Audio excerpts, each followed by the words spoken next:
Hello नमस्कार मेरे प्यारे साथियों, स्वागत है आप सभी लोगों का आज की इस वीडियो में। आज की वीडियो में लेकर आया हूँ बीएससी एग्रीकल्चर 6th सेमेस्टर में जो सब्जेक्ट आ जाता है MJPR यूनिवर्सिटी में एग्री बिजनेस मैनेजमेंट का।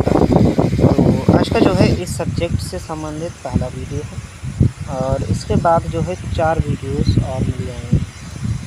ठीक है, अगर आप लोग चाहते हैं कि एक वीडियो या 2 वीडियो में ही पूरा सिलेबस हो जाए तो उसके लिए आप लोगों को जो है कमेंट बॉक्स में कमेंट करना है।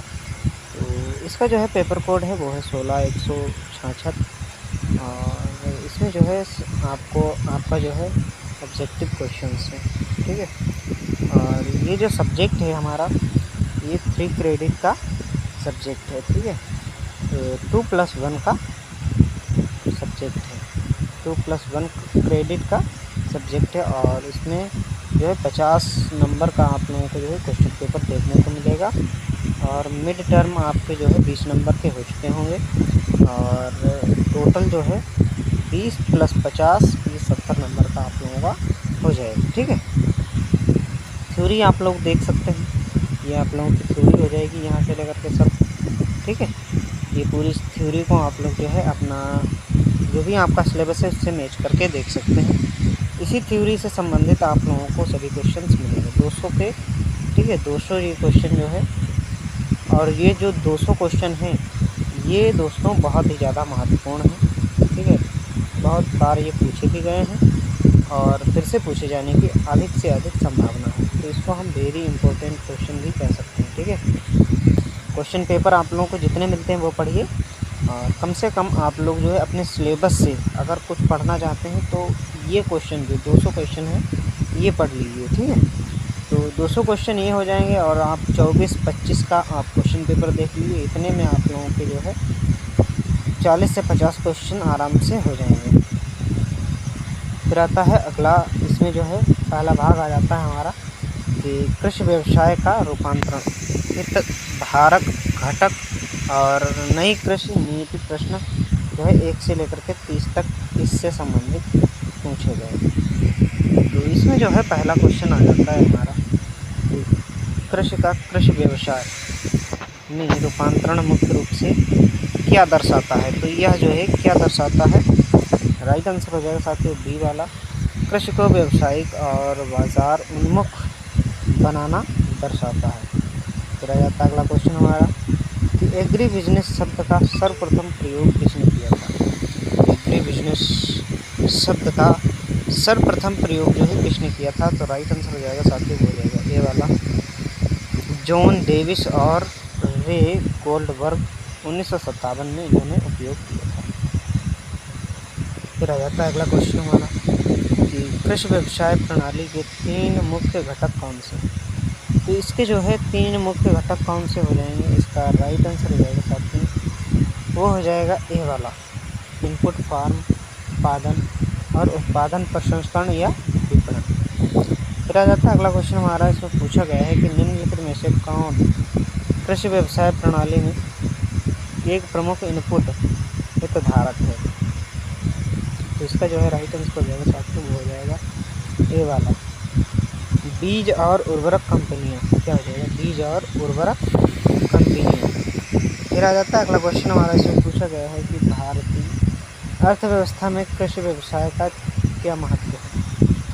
तो इसका जो है राइट आंसर हो जाएगा साथियों वो हो जाएगा डी वाला, उपरोक्त सभी। ए रोजगार सृजन और खाद्य सुरक्षा, बी राष्ट्रीय आय GDP में योगदान। फिर आ जाता है सी विदेशी मुद्रा अर्जन निर्यात द्वार। डी जो है उपरोक्त सभी जो है राइट हो जाएगा। फिर आ जाता है अगला क्वेश्चन हमारा, इसमें पूछा गया है कि भारत की नई कृषि नीति न्यू एग्रीकल्चर पॉलिसी का मुख्य उद्देश्य क्या है।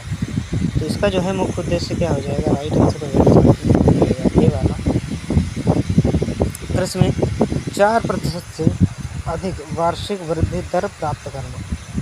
फिर आ जाता है अगला क्वेश्चन हमारा कि कृषि व्यवसाय में मूल्य संवर्धन का क्या अर्थ है। तो इसका जो है राइट आंसर हो जाएगा साथियों वो हो जाएगा ये वाला, उत्पाद के रूप, समय या स्थान को बदलकर उसकी बाज़ार कीमत और उपयोगिता बढ़ाना। फिर आ जाता है अगला क्वेश्चन हमारा कि निम्नलिखित में से कौन सा कृषि व्यवसाय का एक सपोर्ट सर्विस घटक है। तो इसका राइट आंसर हो जाएगा ए वाला, कृषि ऋण, एग्रीकल्चर क्रेडिट या बैंकिंग। फिर आ जाता है अगला क्वेश्चन हमारा कि कृषि व्यवसाय प्रबंधन पारंपरिक समस्या व्यवसाय प्रबंधन से किस प्रकार भिन्न है। तो राइट आंसर हो जाएगा साथियों वो हो जाएगा ए वाला, यह पूरी तरह से मौसम और जैविक कारकों पर निर्भर है। फिर आ जाता है अगला क्वेश्चन हमारा कि कृषि क्षेत्र में फॉरवर्ड लिंकेज का क्या अर्थ है। तो इसका राइट आंसर हो जाएगा साथियों वो हो जाएगा ए वाला, कच्चे कृषि उत्पाद का प्रसंस्करण और विपणन क्षेत्र से जुड़ा। ठीक है, विपणन और क्षेत्र से जुड़ा, प्रोसेसिंग एंड मार्केटिंग।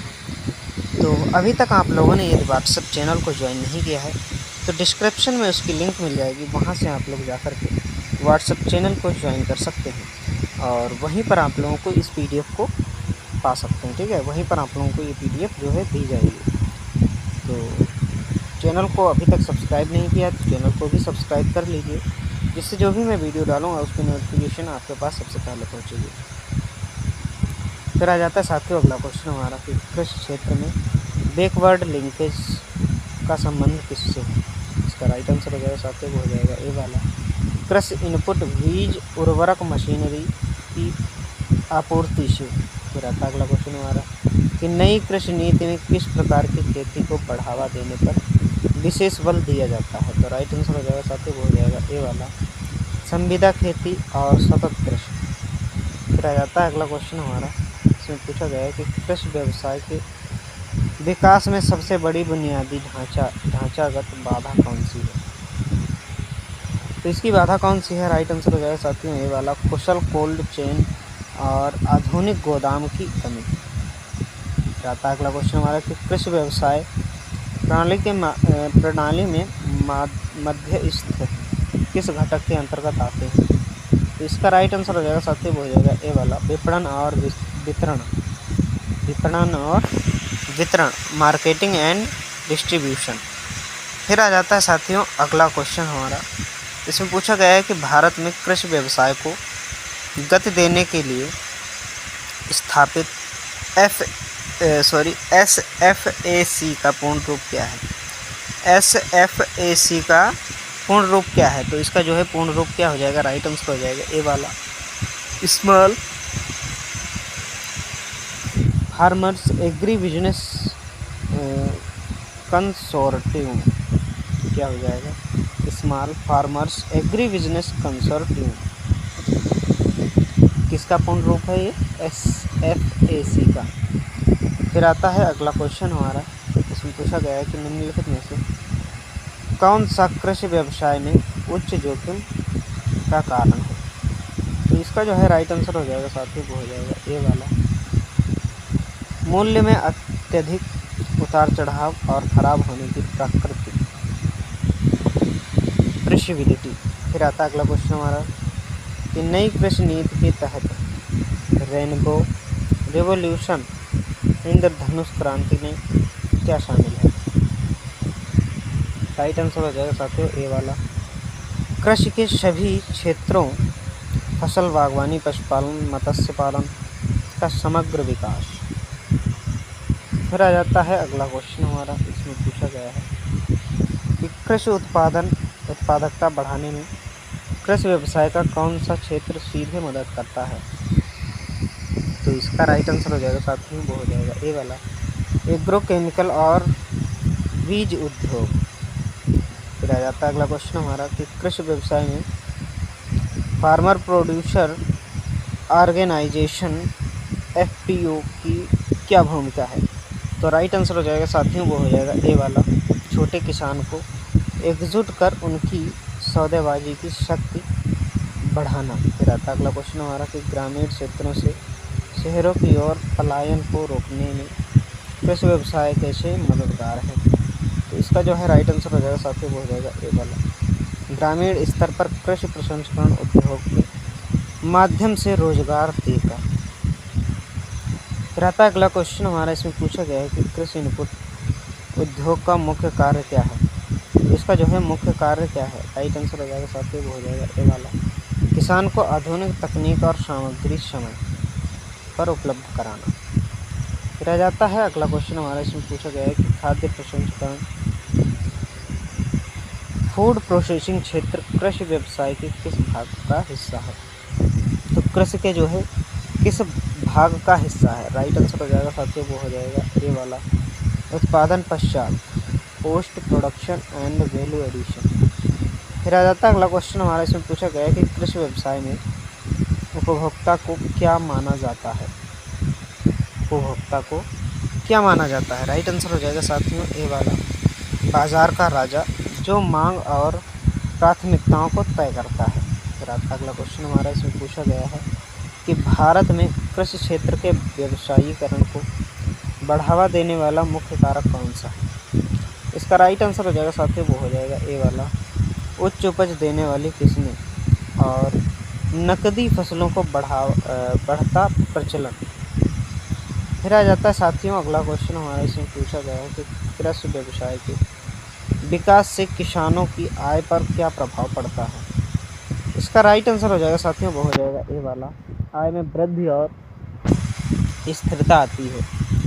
फिर आ जाता है अगला क्वेश्चन हमारा, इसमें पूछा गया है कि निम्नलिखित में से कौन कृषि व्यवसाय का सामाजिक आर्थिक लाभ है? राइट आंसर हो जाएगा साथियों, वो हो जाएगा ए वाला, पोषण स्तर में सुधार और ग्रामीण गरीबी में कमी। फिर आता है अगला क्वेश्चन कि कृषि व्यवसाय प्रबंधन में जोखिम प्रबंधन रिस्क मैनेजमेंट के लिए किसका उपयोग किया जाता है? तो इसमें जो है किसका उपयोग किया जाता है? राइट आंसर हो जाएगा साथियों, वो हो जाएगा ए वाला, फसल बीमा और वायदा बाजार, फ्यूचर्स मार्केट। फिर आ जाता है अगला क्वेश्चन हमारा, इसमें पूछा गया है कि एग्री क्लिनिक और एग्री बिजनेस सेंटर योजना का मुख्य उद्देश्य क्या है? राइट आंसर हो जाएगा साथियों ए वाला, कृषि स्नातकों को उद्यमी बनाकर किसानों को तकनीकी सेवा देना। फिर आता है अगला क्वेश्चन हमारा, कृषि व्यवसाय में सप्लाई चेन मैनेजमेंट का मुख्य लक्ष्य क्या है? तो इसका जो है मुख्य लक्ष्य क्या हो जाएगा? खेत से उपभोक्ता तक उत्पाद को कम से कम लागत और कम से कम नुकसान में पहुंचाना, नुकसान में जो है पहुंचाना। फिर आ जाता है साथियों अगला क्वेश्चन हमारा, इसमें पूछा गया है कि भारत में कृषि निर्यात नीति का मुख्य फोकस क्या है? इसका राइट आंसर हो जाएगा साथियों, वो हो जाएगा ए वाला, भारतीय कृषि उत्पादों को वैश्विक बाजारों में बढ़ावा देना और किसानों की आय बढ़ाना। फिर आ जाता है साथियों अगला क्वेश्चन हमारा, इसमें पूछा गया है कि कृषि आधारित उद्योग वर्गीकरण, स्थापना और बाधाएं से संबंधित प्रश्न। तो इसमें जो है 31 से लेकर के 60 तक क्वेश्चन है। तो इसमें जो है पहला क्वेश्चन पूछा गया है कि कृषि आधारित उद्योग किसे कहते हैं? एग्रो बेस्ड इंडस्ट्रीज किसे कहते हैं? तो ये किसको कहा जाता है? वे उद्योग जो अपने कच्चे माल के लिए पूरी तरह कृषि उत्पादों पर निर्भर होते हैं। फिर आता है अगला क्वेश्चन हमारा कि कच्चे माल के प्रसंस्करण के आधार पर चीनी मिल किस प्रकार का उद्योग है? तो इसका राइट आंसर हो जाएगा साथियों, वो हो जाएगा ए वाला, कृषि आधारित उद्योग एग्रो बेस्ड। फिर आता है अगला क्वेश्चन हमारा, इसमें पूछा गया है कि कृषि आधारित उद्योगों को उनके आकार और निवेश के आधार पर कैसे वर्गीकृत किया जाता है? तो राइट आंसर हो जाएगा साथियों ए वाला, सूक्ष्म लघु मध्यम और बड़े पैमाने के उद्योग MSME वर्गीकरण।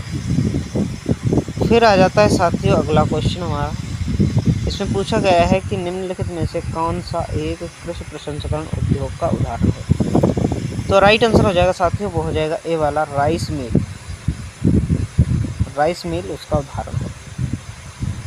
फिर आ जाता है अगला क्वेश्चन हमारा, इसमें पूछा गया है कि वह उद्योग जो कृषि के लिए इनपुट तैयार करता है, जो कृषि के लिए इनपुट तैयार करता है, तो जैसे उर्वरक कारखाना, तो यह क्या कहलाता है? तो इसका राइट आंसर हो जाएगा साथियों एग्रो इनपुट उद्योग, एग्रो इनपुट इंडस्ट्री।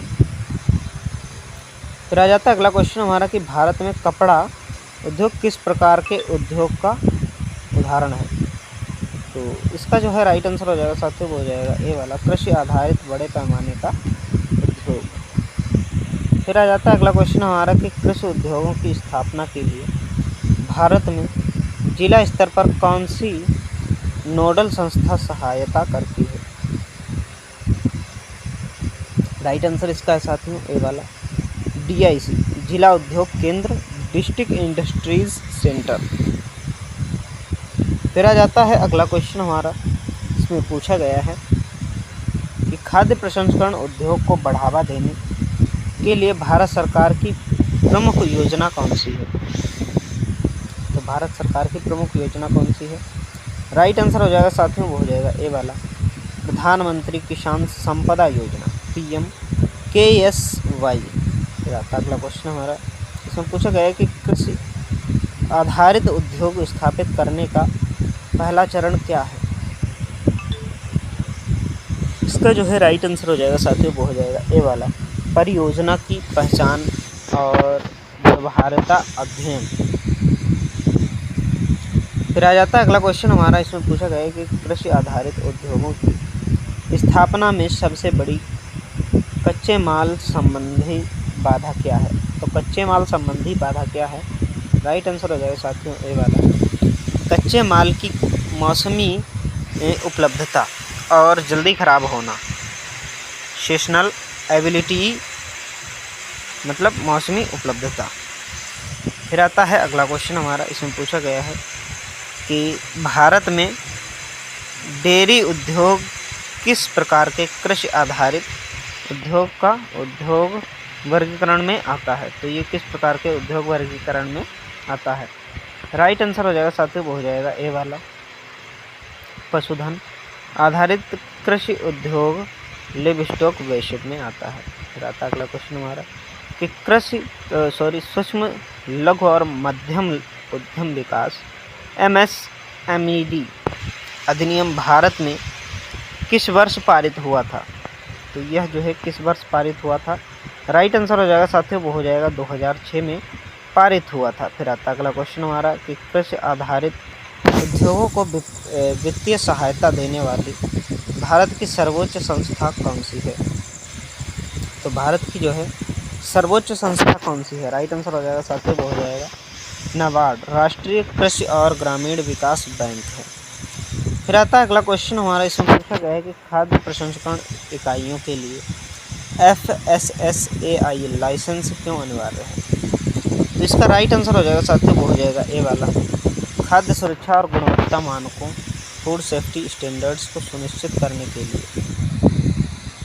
फिर आ जाता है अगला क्वेश्चन हमारा, इसमें पूछा गया है कि कृषि आधारित उद्योगों के स्थानीयकरण को तय करने वाला सबसे महत्वपूर्ण कारक कौन सा है। इसका जो है सबसे महत्वपूर्ण कारक कौन सा है। राइट आंसर हो जाएगा ये वाला, कच्चे माल के स्रोत से निकटता, प्रॉक्सिमिटी टू रॉ मटेरियल। फिर आ जाता है अगला क्वेश्चन हमारा, इसमें पूछा गया है कि निम्नलिखित में से कौन सी संस्था कृषि और प्रसंस्कृत खाद्य उत्पादों के निर्यात को बढ़ावा देती है। तो इसका राइट आंसर हो जाएगा साथियों, वो हो जाएगा एपेडा या APEDA, कृषि और प्रसंस्कृत खाद्य उत्पाद निर्यात विकास प्राधिकरण। फिर आता है अगला क्वेश्चन हमारा कि कृषि ग्रामीण क्षेत्रों में खादी और ग्रामोद्योग आयोग KBIC का मुख्य कार्य क्या है। तो KBIC का जो है मुख्य कार्य क्या है। राइट आंसर हो जाएगा साथियों, वो हो जाएगा ए वाला, कुटीर और ग्रामीण कृषि उद्योगों की स्थापना और रोजगार को बढ़ावा देना। फिर आता अगला क्वेश्चन हमारा कि कृषि उद्योगों को ऋण देने के लिए बैंकों द्वारा लागू प्रियोरिटी सेक्टर लेंडिंग PSL क्या है। PSL क्या है। तो राइट आंसर हो जाएगा साथियों, वो हो जाएगा ए वाला, कुल ऋण का एक निश्चित हिस्सा अनिवार्य रूप से कृषि और कमज़ोर क्षेत्रों को देना। फिर आ जाता है अगला क्वेश्चन हमारा। इसमें पूछा गया है कि एग्रो बेस्ड उद्योगों में कैपेसिटी यूटिलाइजेशन क्षमता उपयोग कम होने का मुख्य कारण क्या है। तो इसका जो है मुख्य कारण क्या है, राइट आंसर हो जाएगा साथियों, वो हो जाएगा ए वाला, ऑफ सीजन में कच्चे माल की कमी होना। फिर आता अगला क्वेश्चन हमारा कि मेगा फूड पार्क योजना का मुख्य उद्देश्य क्या है। इसका राइट आंसर हो जाएगा साथियों, वो हो जाएगा ए वाला, खेत से प्रसंस्करण और फिर उपभोक्ता बाजार तक एक अधिक मूल्य श्रृंखला स्थापित करना। फिर आता अगला क्वेश्चन हमारा। इसमें पूछा गया है कि रेशम उद्योग किस श्रेणी में आता है। रेशम उद्योग जो है किस श्रेणी में आता है, तो यह जो है कृषि आधारित वस्त्र कीट उद्योग में आता है। तो आप सभी लोगों को ये वीडियो कैसा लगा है कमेंट बॉक्स में ज़रूर बताइए। और अभी तक आप लोगों ने यदि व्हाट्सएप चैनल को ज्वाइन नहीं किया है तो उसको भी ज्वाइन कर लीजिए, क्योंकि ये पीडीएफ आप लोगों को वहीं पर प्राप्त होगी। और दोस्तों के पास वीडियो को शेयर करना बिल्कुल मत भूलना, क्योंकि ये क्वेश्चन जो है बहुत ही ज़्यादा महत्वपूर्ण है। तो मिलते हैं किसी नेक्स्ट वीडियो में, तब तक के लिए जय हिंद, जय भारत, राम राम।